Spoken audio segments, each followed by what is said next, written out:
You have to be okay with getting hit. You have to be okay with stepping into the fire, getting hit. You have to get them prepared for that. It can be the most dangerous part of the fight and the training and the most frustrating part, so you deal with a lot of that. But I don't know if it's necessarily, if it's the striking part or just like the personality of the coach that will be the more critical part. Maybe with one fighter, the more critical coach will be their groundwork because that's the person they speak to most, you know, or if they speak to the striking coach more, then he'll be the more critical part mentally. So I think more it's the personality that would change, like how critical that coach is. Go on that side where it's not sweaty.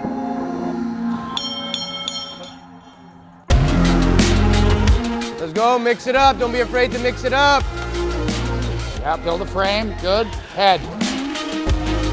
Good, stay in the side. Keep her flat on her back. Good, tight with your knees here. And take her back here. Watch the arm bar. Fight the hands, Jamie, fight the hands. She's being too nice in the beginning. Body lock. 45 seconds. What am I supposed to do with the body lock? Yeah? But she has a body lock. What am I turning into? I can't turn her. I can't turn in there. What's going on, you guys? Well, don't get choked here and get frustrated. Try and choke her, Rhythm. 10 seconds left. Let's finish her. She's frustrated. Finish her. Well, nobody's giving me advice. He's just saying don't get choked. Well, what am I supposed to do?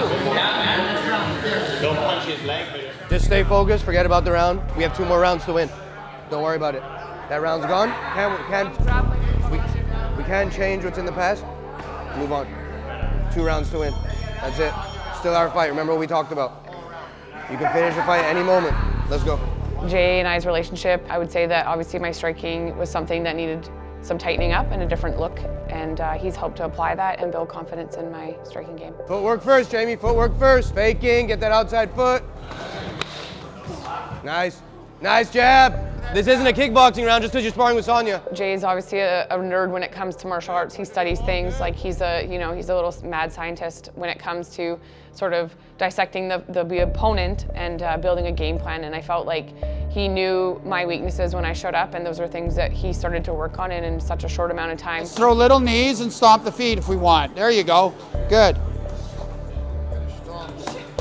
Same side, same side, same side.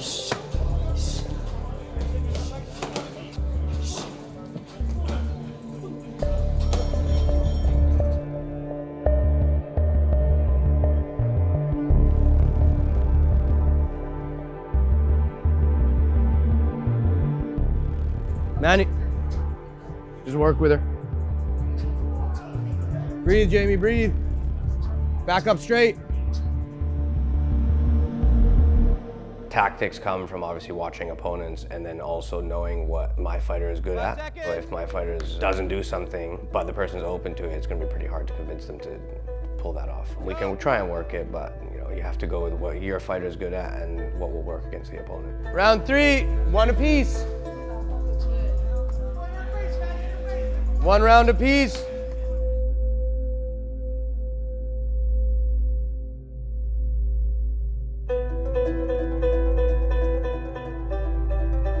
Good, get the underhook.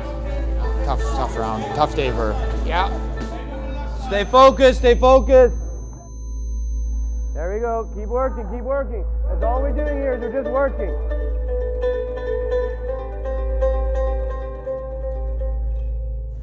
Work with her, Manny. There you go, Jamie. Nice.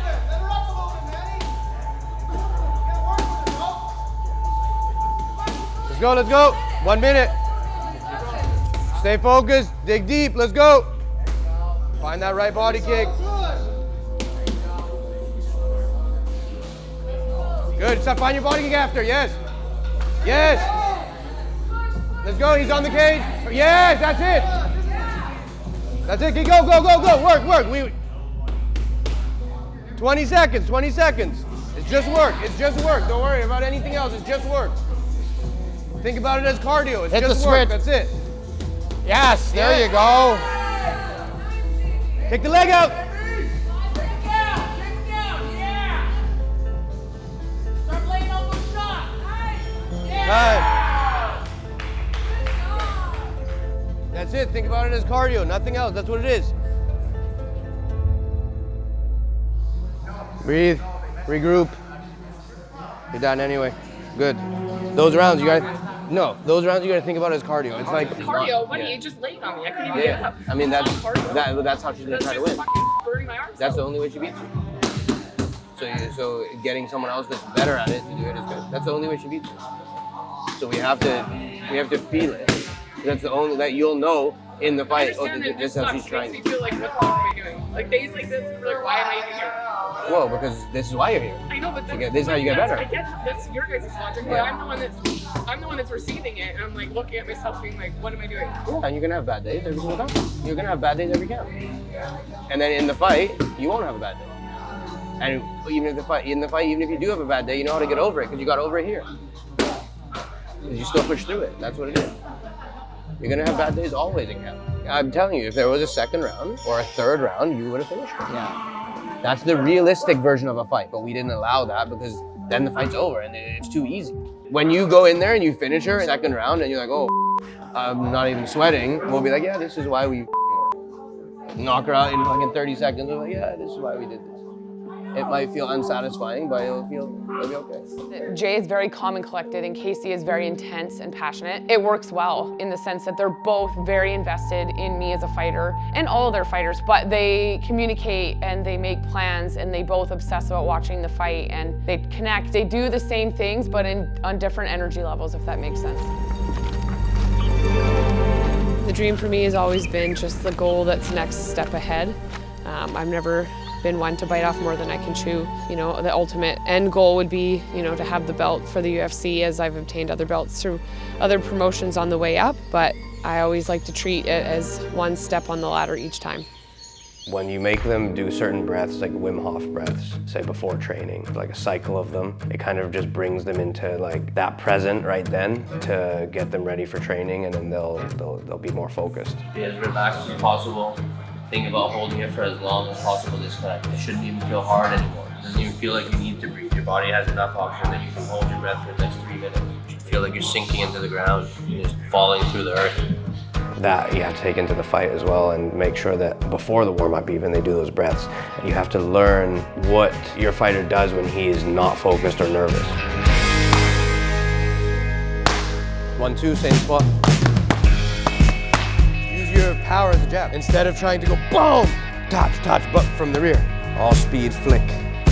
That's it. Every fighter does something different. Some people try to act tough.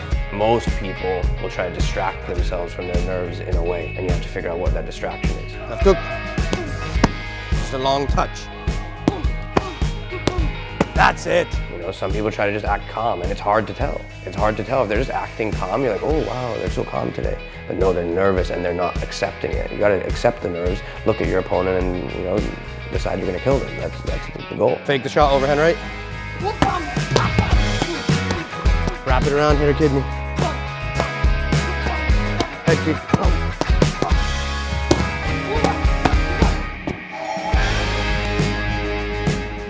Cardio is good. There's nothing to worry about. I don't want to come back to the corner and have to teach you about breathing. I want to tell you how to win without that. I wanted to make sure that that's right. That like if you can't breathe and if you're having that problem, that you can just slow it down and breathe it, and until 30 seconds in, then I'm going to start talking. Okay. Or one of us is going to start talking.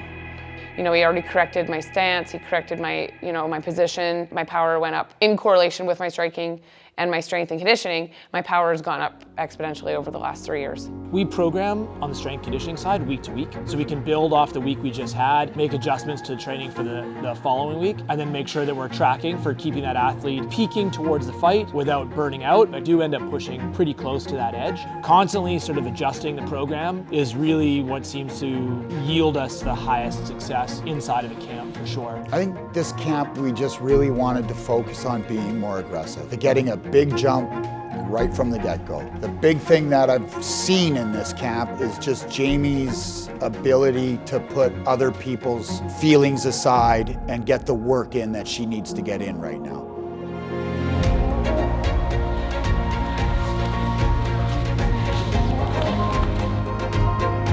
Keep working that defense, seeing everything, getting comfortable. It was a long camp, honestly. It was long, and she seems to always have these long camps and these camps that are so long that by the end of it, I'm sick of looking at her opponent's face.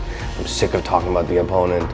I don't want to see her face ever again. I just want to beat her and be done with it. Super creative today. I love it. There's a bait in there. There's a bait for the knee. That's what it is. That's it.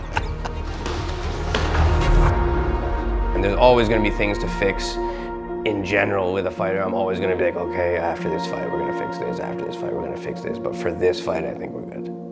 An important lesson to being a coach in general is to be completely selfless and understand that your job is to make them succeed and to get to the highest level possible, and that will be your success. Not trying to have your own success somewhere else on the side, steal the limelight, grow your Instagram before their Instagram, these types of, well, that's what I think the biggest lesson is. Be completely selfless, help these guys get as far as they can go, give them what you have, give them what you've got. Be loyal to them as they're loyal to you, and you'll have success that way. That's the way I conduct myself, and I feel like that's the way to do it. I feel like when people do it the other way, they don't keep good relationships with their fighters. They end up always losing fighters coming and going, and they don't continue to build someone from the bottom all the way up.